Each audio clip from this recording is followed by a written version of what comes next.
Hi,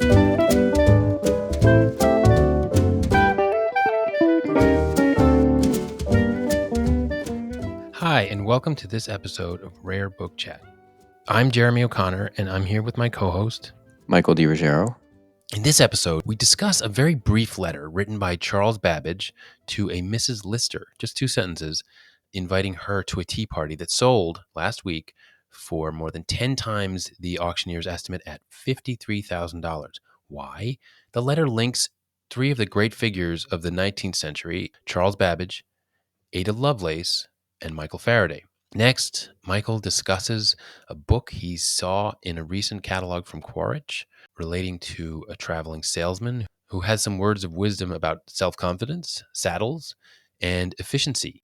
And it turns out that this extremely rare first edition is the first documentation of what is now understood to be a foundational puzzle in computational science. For links to all the items discussed in this episode, check out our website, rarebookchat.com. Emails with ideas, suggestions, comments, feedback, hate mail, whatever, send it to hello@rarebookchat.com. And we hope you enjoy the episode. What were you doing on May 2nd, 1839? That was my prehistory. That was before. And Nietzsche had a really interesting point about that, and I think people know it. But we've all non-existed before. The infinite time before your birth. Oh, I've definitely non-existed. Right, and then after your demise, then you have another batch of non-existence. But anyway, so that 1839. I think I non-existed before my coffee this morning. I exist now. I'm pretty sure. But when you play that game that, if you can go back in time to a certain place, where would you be? I could do worse than May 2nd, 1839. Okay. And on May 2nd, 1830, there was a tea party. Oh, a tea party. And I would like to be at this tea party. Oh. So on May 2nd, 1839, we know that Charles Babbage, Lady Lovelace, and Michael Faraday had tea together. That's so cool. I know. We know this because there's a letter that sold at Bonham's Auctions in their History of Science and Technology sale. And it's a letter written by Charles Babbage to a Mrs. Lister. But she's not important in this conversation. She's the recipient, but she's not important. Yeah. Because the letter says, "My dear Mrs. Lister, Lady Lovelace, Faraday, and a few friends are coming to drink tea with me on Wednesday, the 15th of May. Very early. If you and the party at Kent House can join them, it will give me much pleasure. Very truly yours, C. Babbage. P.S.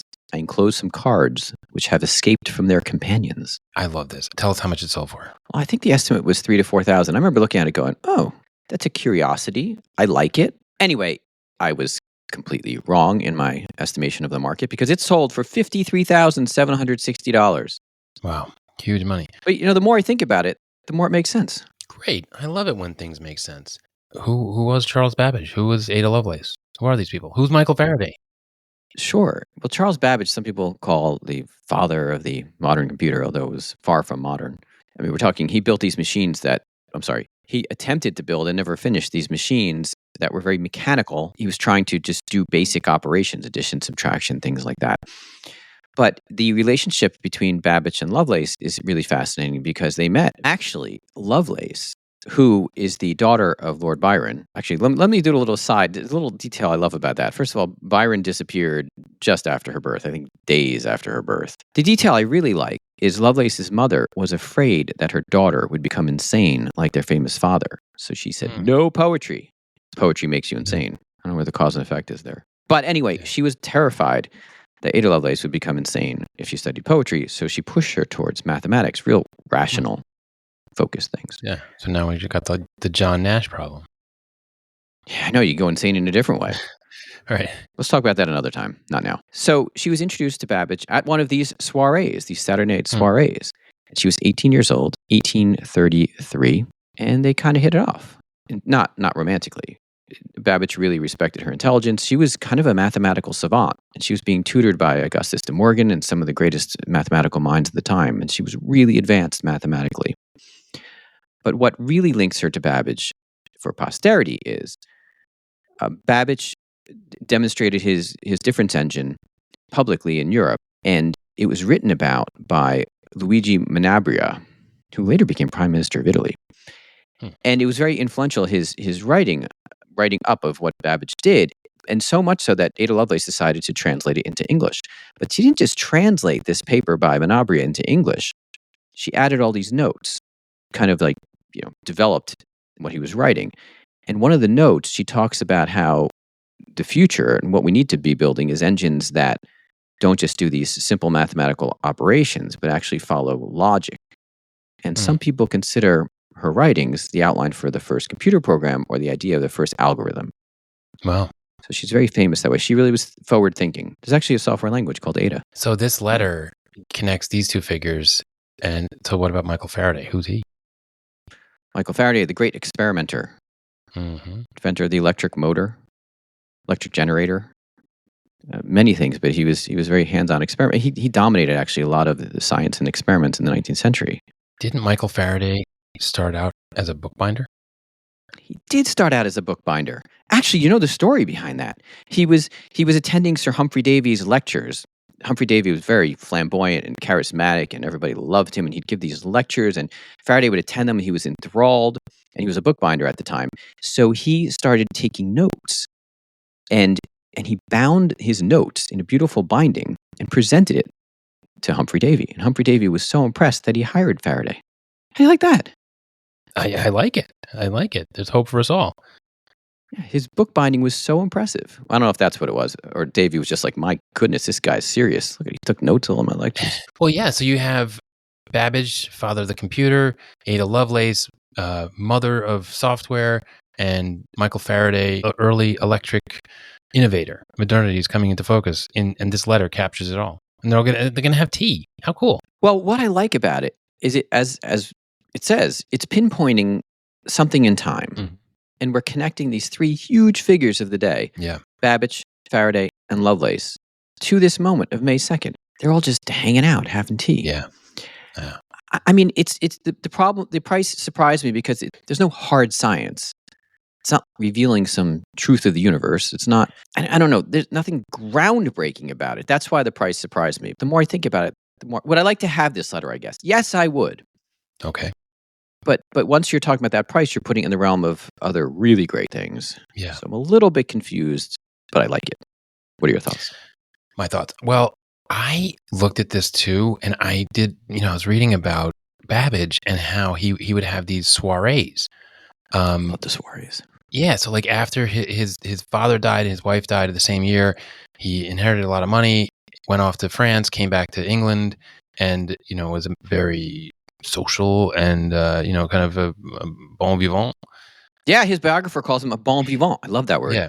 Words. So yeah, right. So like the people who attended his soirees is like a who's who of writers, thinkers, innovators of the early and mid 19th century. I mean, just some names: Ada Lovelace, obviously, but Lady Byron, first Duke of Wellington, Charles Darwin, Charles Dickens, Faraday, you mentioned, Henry Fox Talbot, one of the inventors of photography, Felix Mendelssohn, Sheesh. Macaulay, the Tocqueville. Yeah, Charles Wheatstone. Yeah, de Tocqueville, Lyell, Charles Lyell. I mean, I love the Lyell Darwin idea, like Darwin and Lyell potentially crossing paths at Charles Babbage's soiree. I certainly would not have been prepared to go to $53,000, but a letter capturing that social dynamic that Babbage was hosting and facilitating that's pretty cool, because that's not just any old tea party. This is a who's who. No, it's like a nexus of the universe. Yeah. But you were talking about the Saturday soirees. Wait, I have to read to you the quote from the biographer that you referred to. Yeah. This is a great quote. This is a biography by Bruce Collier and James McLaughlin of Charles Babbage. Babbage was a bon vivant with a love of dining out and socializing. He sparkled as a host and raconteur. His Saturday soirees were glittering events attended by the social and intellectual elite of London. Wow. But we're on Saturday, though. This letter's about Wednesday. Yeah, but whatever. It's the same idea. Is that a more sedate affair? Well, maybe. Okay, maybe more intimate, more... Early tea? Yeah. In the same cell, there's a letter about his difference engine, right? Yes. The same previous lot. Yeah. And so... Yeah, but it's a funny thing, because I was reading about Babbage and how he invented this difference engine, which the British government was really interested in, and they gave him lots of money, and they wanted to see if he could help them with some of their tabulations, whatever. but he also invented a mechanical doll, like a dancing doll. And he found that people were more interested in his doll than his difference engine. So Makes sense. well, I was thinking about it in terms of the history of computing and the history of the development of computers, and it's interesting because in the PC revolution, so much of that actually was propelled forward by games. Like Atari and That was the connection I was making when you said doll. Yeah, I want something for fun. yeah, exactly. And it's so interesting how important play has been in the computer revolution, that Babbage played such a crucial role in setting on the right path. I'm working on an indifference engine. Oh, I like that idea. So $53,000 for the Babbage letter, the Babbage Lovelace Faraday letter. But I saw $56,000 for the Alan Turing uncomputable numbers. So it's considered the foundational work of modern computing. Turing's great paper. It's described as the most important 20th century paper in computer science, the groundbreaking achievement that led to Turing's development of a universal computing machine. You got your choice: Turing versus the Lovelace Babbage letter. Okay, so take money off the table. You can't resell it. Can't resell it. All right, I'll take the note then. I'll take the note too. When I learned about Babbage and his soirees with Charles Lyell and Charles Darwin in the same room, and that is so cool, And so I think any letter that captures that dynamic and that crossover, those soirees, that's great for me. So I'll take the note too. Yeah. When's the last time you've been to a soiree? It's been a while. So, Jeremy, all this talk about computers and algorithms, it's got me thinking about something I saw in a recent catalog from the bookseller Quaritch. It's a first edition from 1832, just about the time of this tea party we were talking about. And it has relevance to logic, calculation, efficiency, the kind of things we associate with the computer age. Let me set the scene for you. Set the scene for me, by all means. Please. Say you wake up one morning and you have a bunch of errands to do. You got to go to the food store. You have to go to buy new socks somewhere. You have to, I don't know. What do you do? What do you do on a normal day? Well, I think there's Amazon, right? All right. Pretend Amazon didn't exist. Well, pretend you actually have to leave your house. Okay, I have to leave the house. Okay. Yeah, think of 5 things you might have to do. I just got gas. I had to, I went to the school pickup, all that stuff. Got it. Yeah, some gas too. If you had 1 or 2, you would just leave the house. If you had like 5 things, you would plan it out, wouldn't you? Yeah. Well, this is called the traveling salesman problem. And it's a big deal in so many different fields because it's all about efficiency and optimization. Well, this problem, the origin of it begins in this book from 1832. The problem? Well, this whole idea of the traveling salesman problem began with this book from 1832. And it's in German, but I will read the English translation. The traveling salesman, how he must be and what he should do in order to get commissions and be sure of the happy success in his business. How do you like that? Sounds like a nice friendly title. How to make a buck. Yeah. And it's anonymously written. And it's like a self-help book? It's a guidebook. It's an instructional manual for salesmen. Okay, well, this book is being offered by Quaritch Rare Books. Heard of them. Yes. And let me read a little bit from their description, which I just love. Okay? When was this book published? 1832. First edition. First and only edition, I might add. First and only edition. How much money are we talking? We are talking £2,750. So not nothing, but... Not nothing. Right. It's rare. It's not only the first and only edition. There's only 1 copy that they mention is in institutions. Wow. This is a rare book. Oh, I'm looking at the description right now. It's tiny. It's a 12 mil. Well, it's tiny because you're supposed to put it in your coat pocket while you're traveling. Oh, okay. Got it. It's a real book to be used. Maybe that's why it's so rare. They were used and tossed away. Yeah, that's cool. So it's like a little, pocket companion thing. It's charming, I'm thinking. A copper engraved frontispiece, which I'm looking at right now. Go ahead. Sorry.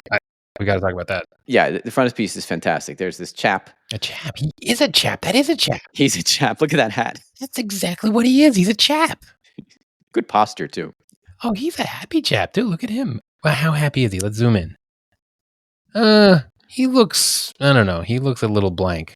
I don't know about happy. He looks happy if you're not zoomed in. Zooming in, he looks like maybe, he looks like he's trying to figure out where to go next. That would be more appropriate.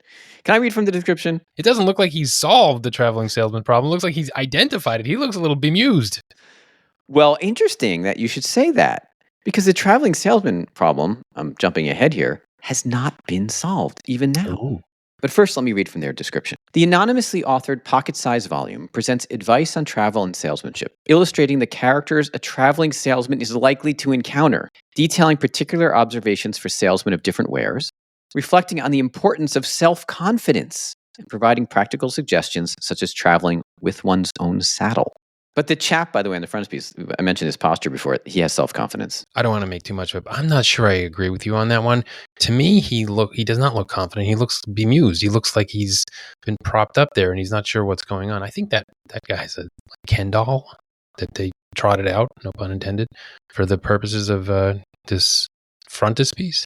Is that possible? I don't know. Go on. So obviously, if you have 5 places to go, it's not a problem. You could figure it out just by intuition, right? 6. I mean, what number is it going to get where you have to hit all these spots and return home in the most efficient route?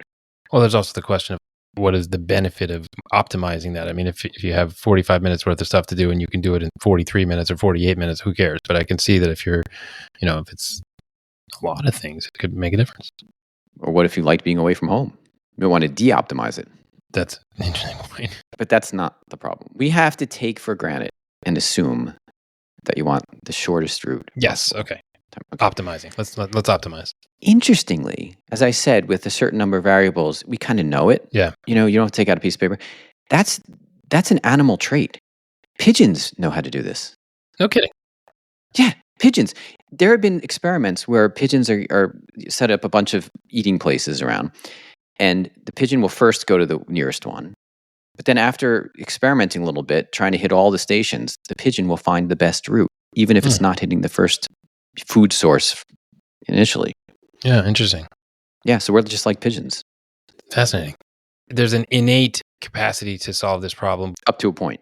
Yeah, I'm looking at the descriptions. I'm seeing problems central to the field of theoretical computer science, but it doesn't say a problem solved by, whomever.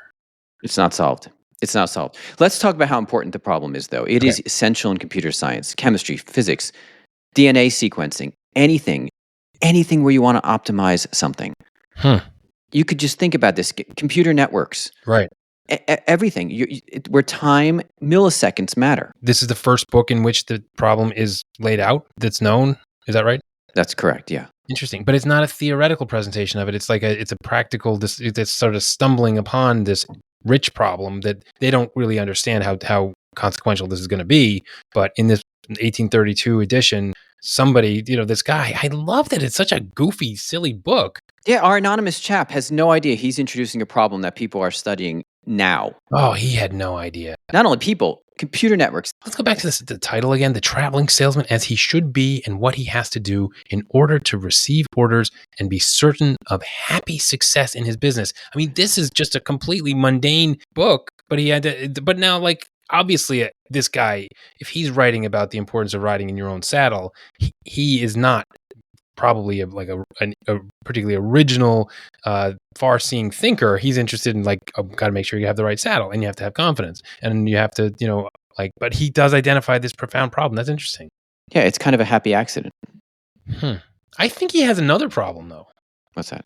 I look at the frontispiece and this guy sitting on the horse, and a chap, as you say, when he's obviously a chap, he doesn't have anything to sell. I mean, he's just sitting there. He's got a horse. He's got his clothes and his little top hat. But what's he going to sell?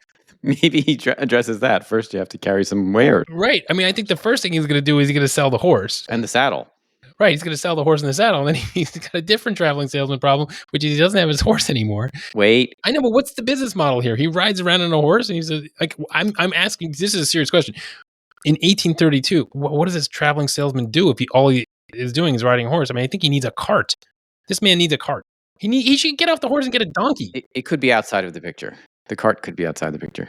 Maybe there's a donkey behind him. Anyway. So this problem hasn't been solved. It just keeps getting approximated with greater and greater accuracy, like 1% approximation. So they have different models to try to solve this problem. And one of the models is mimicking the behavior of ants. Oh, wow.